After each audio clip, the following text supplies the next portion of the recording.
Hello, this is the Harboring Light. I'm Mary. I give a conservative perspective about the world around me. So my introductions, feedback, can't stress enough. I appreciate it. So any feedback, whether it be through email, whether it be filling up the comments on YouTube, whether it be on X, Substack, it's greatly appreciated. All right, so here are a list of some of the podcast platforms that I'm on, starting out with Spreaker. Thank you so much.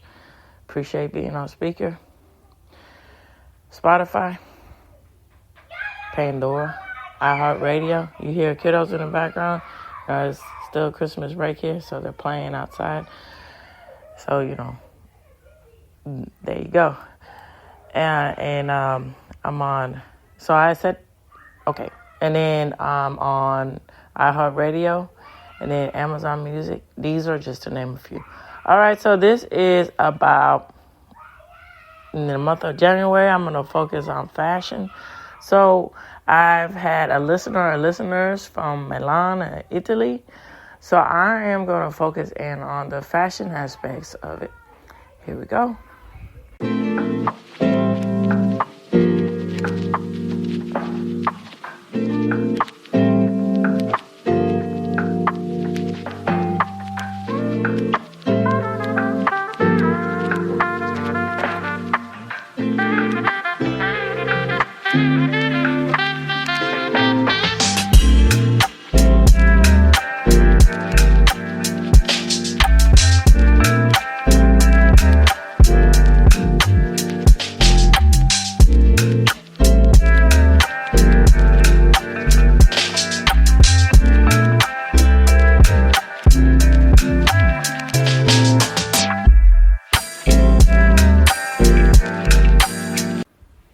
Okay, so here is the AI-generated response to what I asked as far as fashion in Milan.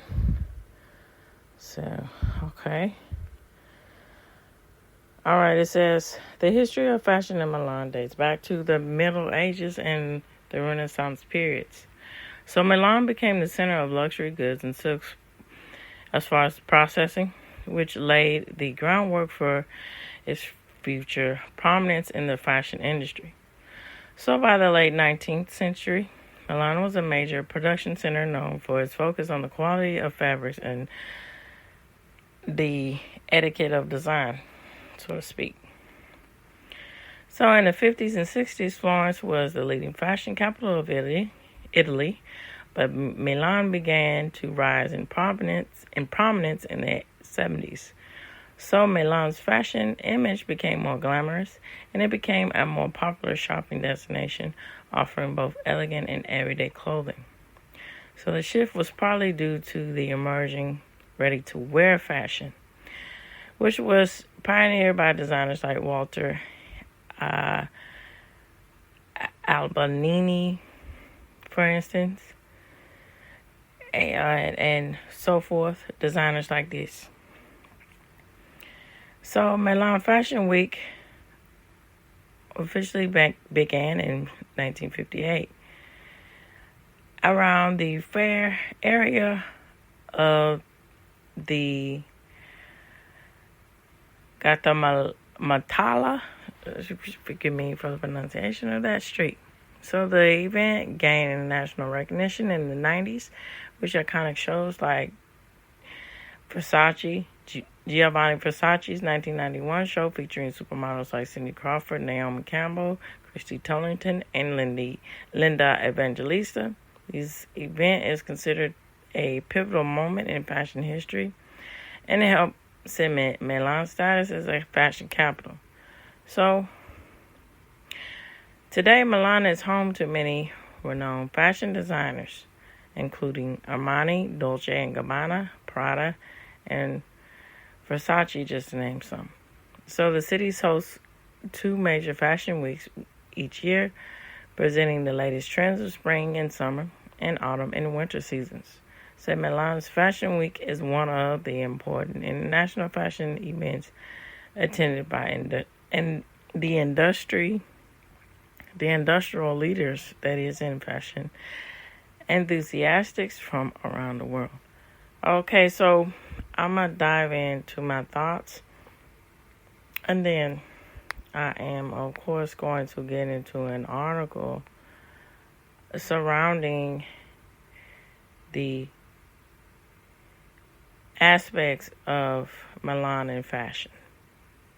Here we go.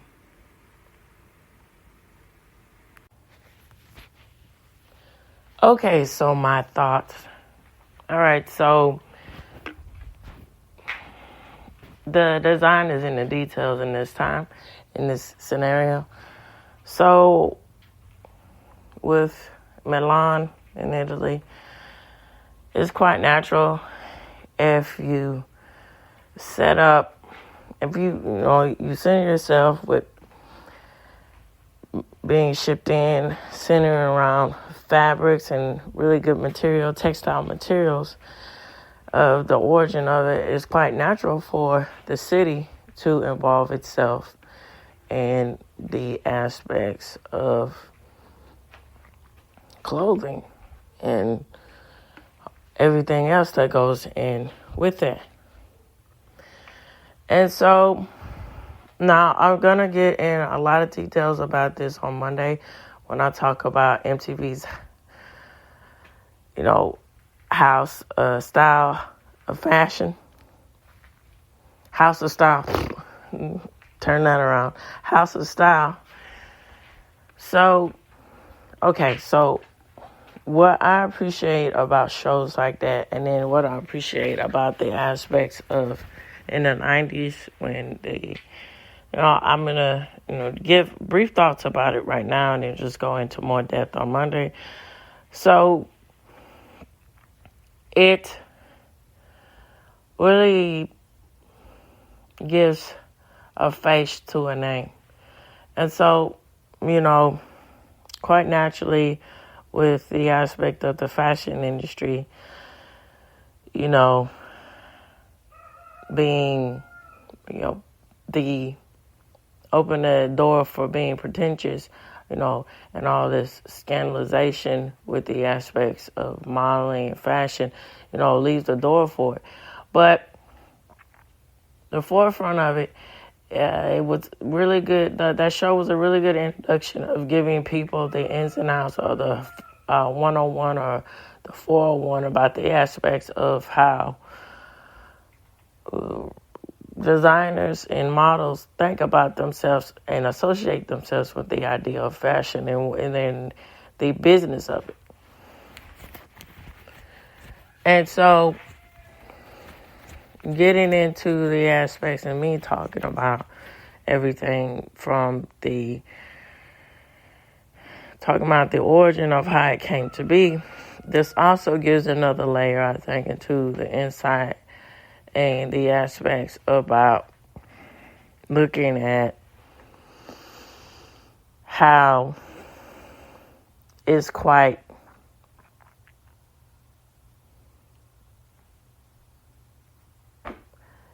complex, but it's simple at the same time. How when you get something that's is textile with fabrics and material, and how creativity spawns from that, of what you can do with it. And so I think that's another,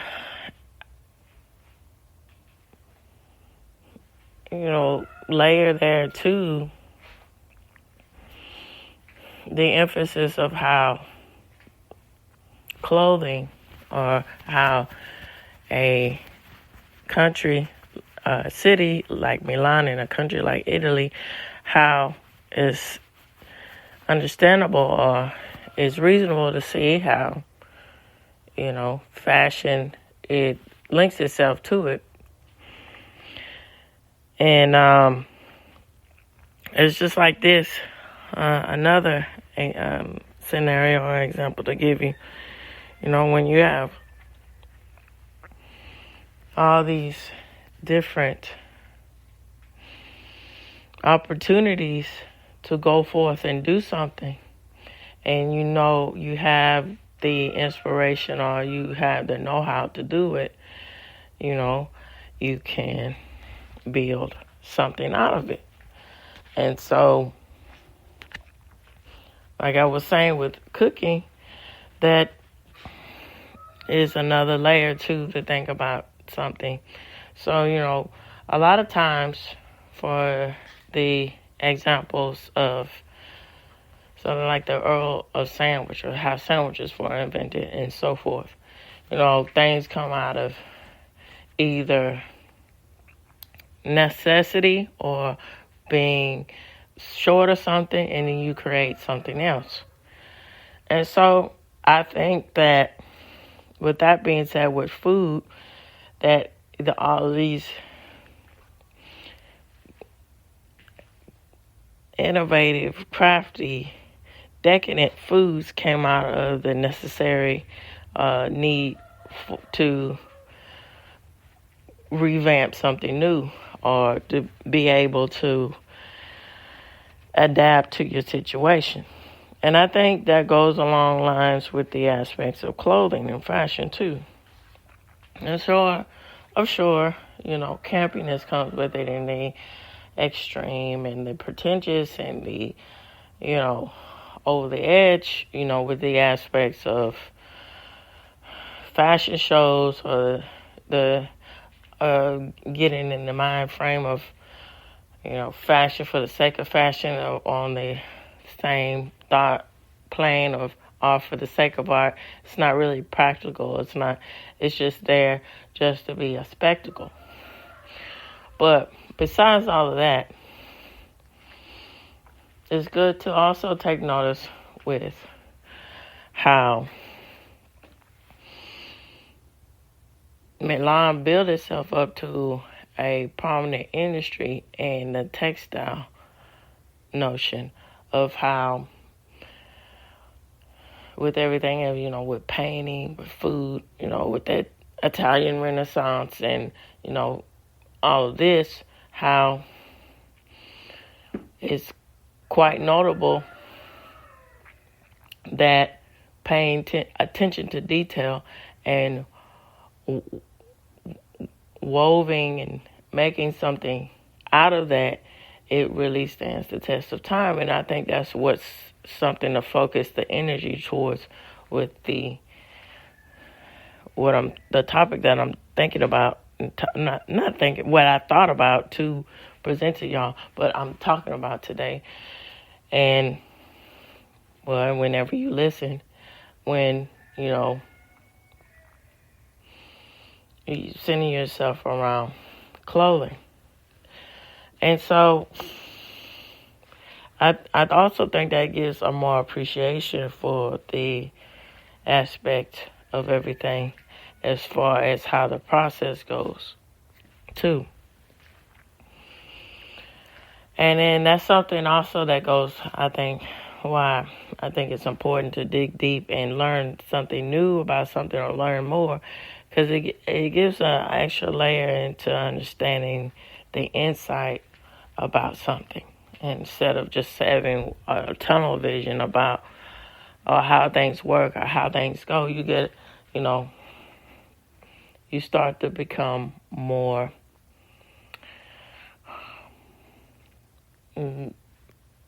level playing field in your thinking, so to speak. That's wishful thinking, but, that's just a little cup of thought that I think. So I'm going to get into, first I'm going to talk about the aspect of the Fashion Week and all of that and how that came to be. And then I'm going to wrap up with some more aspects of that. And then I'm going to close out with a little thoughts. All right, here we go. All right, so this is from contexttravel.com. It says, it's entitled, How Did Milan Become the Fashion Capital of Italy? So it says,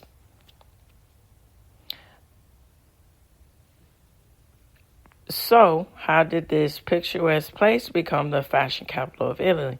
So how did it become the birthplace of iconic names like Gucci, Armani, Prada, Marani, and so many others. You might especially be surprised to consider the global fashion capitals, New York, Paris, London, are exactly that, capitals. The curiosity of the history of fashion in Milan actually started in the Italian aristocrat dating before the Renaissance.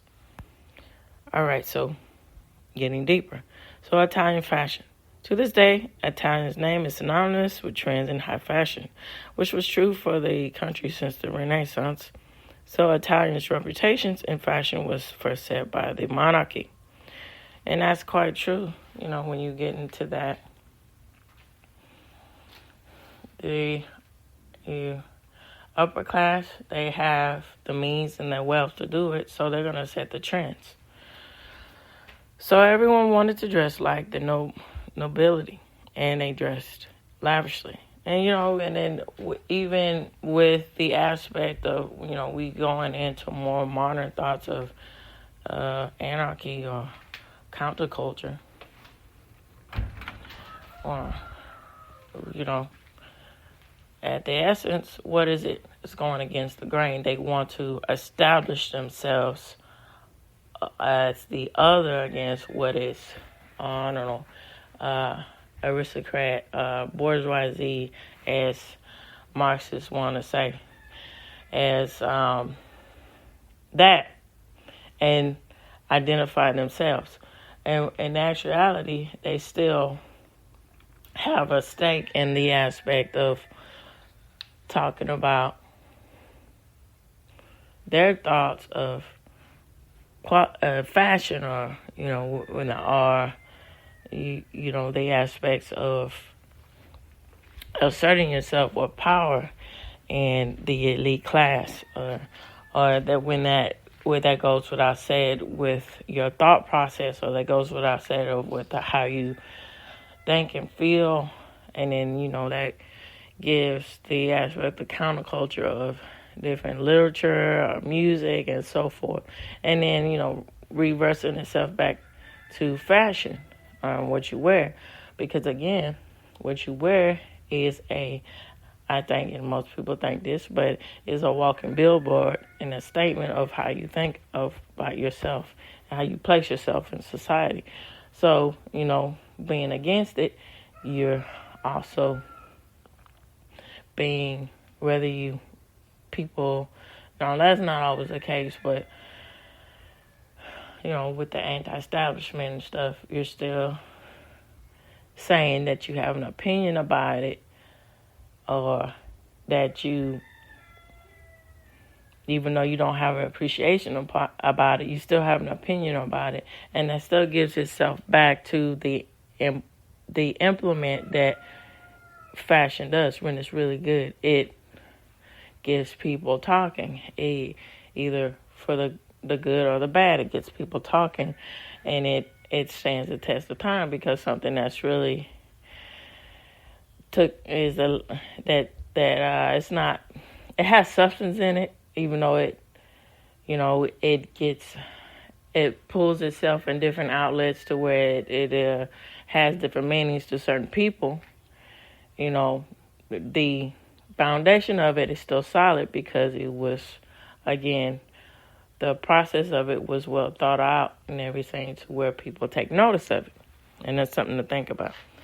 All right, so everyone wanted to dress like the nobility, and they dressed lavishly. So by the 15th century, it was a time of artistic flourishing and vibrant colors. Women in Italy wore elaborate clothing, jewelry, makeup, and other accessories, while men wore pigmented colors and intricate embroideries on their tunics, both to signal their positions in authority. So Leonardo da Vinci's portraits of the Florentine elite comes to mind.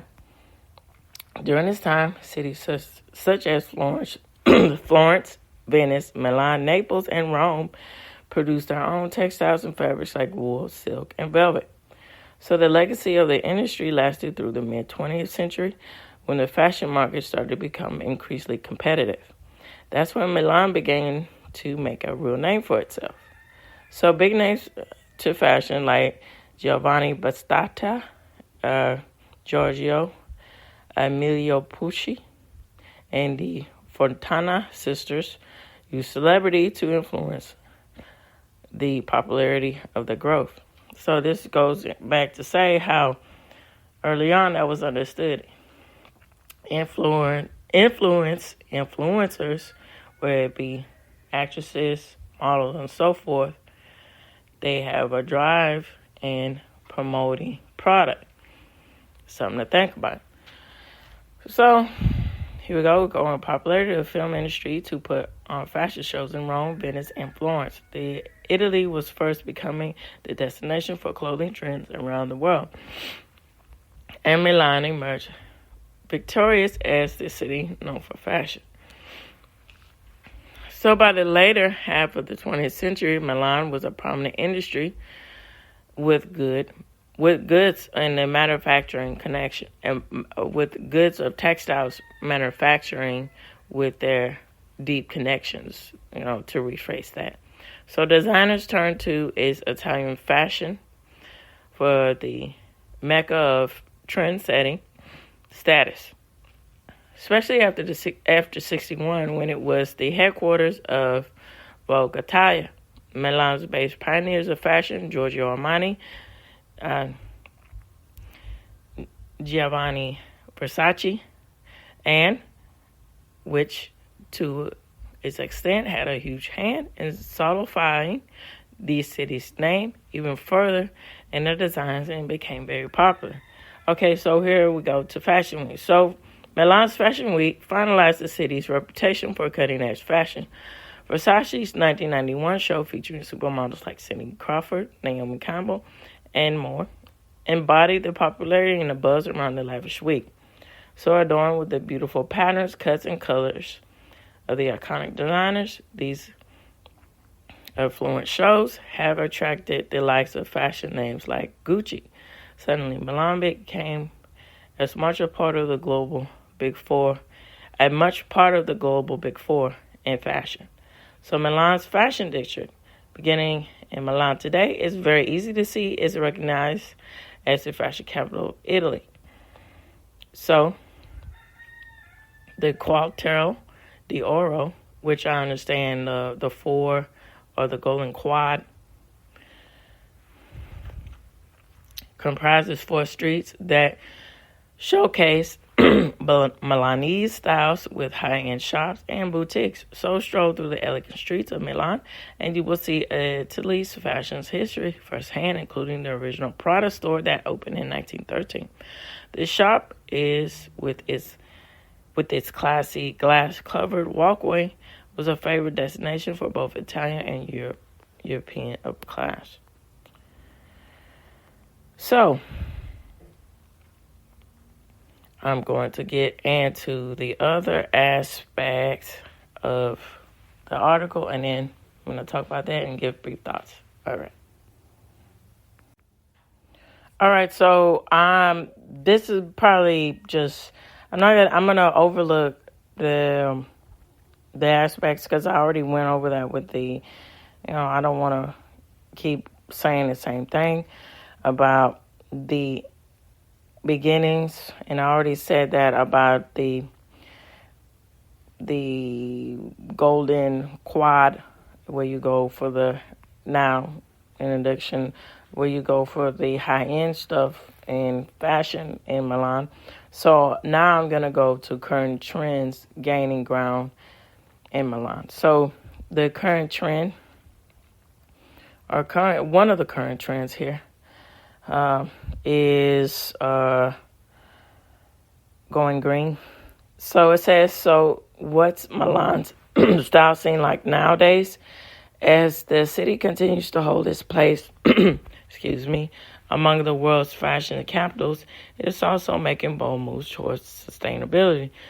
So fashion is gaining ground in Milan with designers like Stella McCartney and Westwood leading the way. So both established and emerging brands are embracing the use of environmentally friendly materials and ethical production methods. In other words, Milan is becoming a force to be reckoned with in the sustainable fashion movement. That's a nice recollection to have. But at the same time, I'm not saying that they're doing it, but most of the time,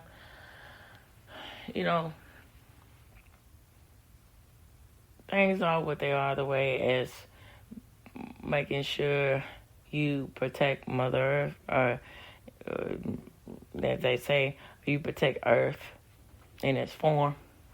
We protect and preserve our climate, and so you can't get into this notion of, oh, this is bad, or as far as the aspect of what we need to really sustain things to make things going, for the aspects of saying that fracking or coal is bad, when that's one of the most efficient ways and eco-friendly ways to do things. And then everything that a lot of our products, you can't go against it. It's animal-based products and so forth. And so, kind of look like a hypocrite when you say these things, but yet and still you do things that, go counter of what you are, saying that you want to do. But it's nice to keep those things in mind. It's nice to, understand the reality situation. And it's nice when,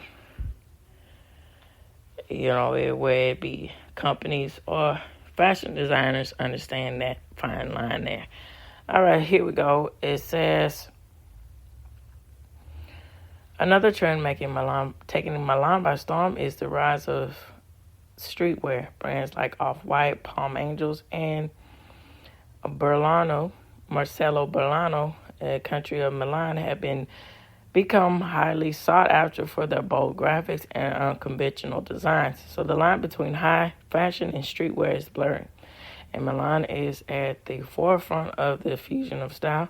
So while you're shopping for your next eco-friendly outfit, don't forget to throw in some edgy street style pieces into the mix. It's quite interesting too with the aspect of that. It gets my curiosity going if that's they're paying attention to the being keeping up with that trend of. So it's at one point where Japan was at the forefront of street fashion and doing these elaborate stuff to where it looked like cosplay, or you get from the extreme to modern, contemporary, and so forth, everything in between. And so that's quite interesting that those things correlate with one another. All right, so embodying Italian style. So, La Bella Figura. So now they want to talk about what it means to embody Italian style. You might have heard the phrase La Bella Figura before. It's a conception deeply ingrained in Italian culture. To put it simply, it's all about presenting your best self and making a good impression. So in the context of fashion, it means dressing impeccably and taking quite immense honor in your appearance. So you have tailored pieces that flatter your body and your shape. Choose timeless classic styles over fast fashion and trends, which is, what I was reiterating on Monday, or reiterating last week on Friday. There's something to be said when you center yourself, or you center, our culture centers themselves, and you center yourself around understanding the importance of not following trends, but to know your place. Again, that gives your place and your standing of what you think and feel about clothing in your life. Clothing, how you see fashion too, that shapes it, and you look at it quite differently when you don't see it as just some sort of trend. All right, so here and it invents high quality fabrics and materials, accessories with statement pieces like a sleek watch or a bold bag, and finally wearing your outfit with confidence and grace. So there you have it. So a crash course in Milan's fashion history and current trends. And it says, as you can see, this city is truly a style of power. So blending the old and the new in a sustainable and daring. Whether you're a fashion enthusiast or a casual observer, this one thing is for sure. Milan's style scene will continue to inspire and captivate years to come. Yeah, and I do concur with this. I'm going to close out. So, Milan, this city, it's a reason why it says trends. Why? Because the tradition in it is set in place. And so that goes and that transcends with a lot of things. When we resurface our thought patterns back to the center, I think, that to pay attention to. Milan, Paris, and all these places. Paris has its controversies, and so does Italy.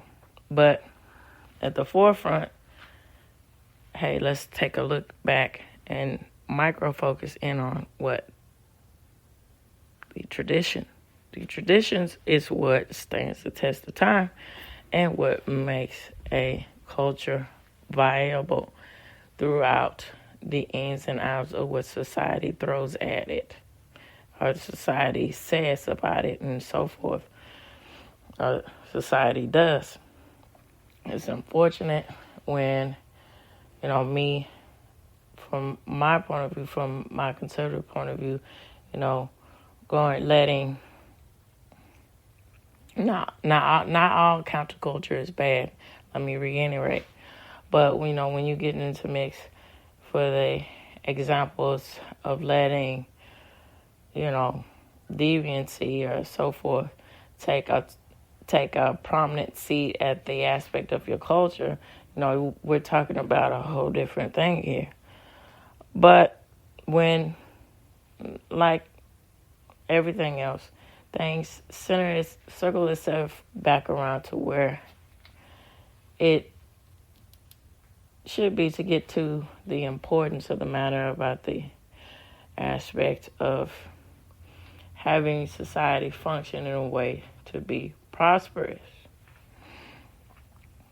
And so, again, going back to the aspect of tradition, when you segment yourself or root yourself in a culture that has a strong foundation, a strong layer, and they value their traditions, again, like an anchor that sets you down, that holds you in the sea, holds a boat,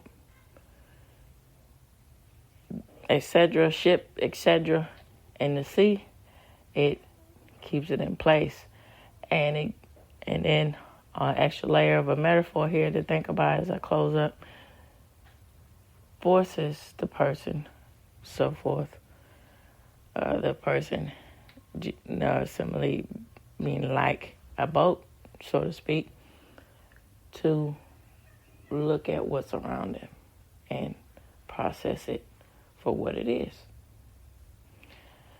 So I'd like to know your thoughts about the aspect of Milan and Fashion Week, and how that transcends itself into society, whether it be on the American side or the international side, so forth.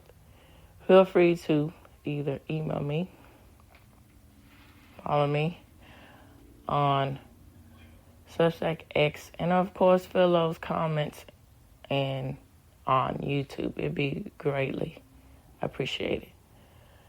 All right, so this reaches the end of the Harboring Light. Tune in, turn up, and take care. Bye-bye.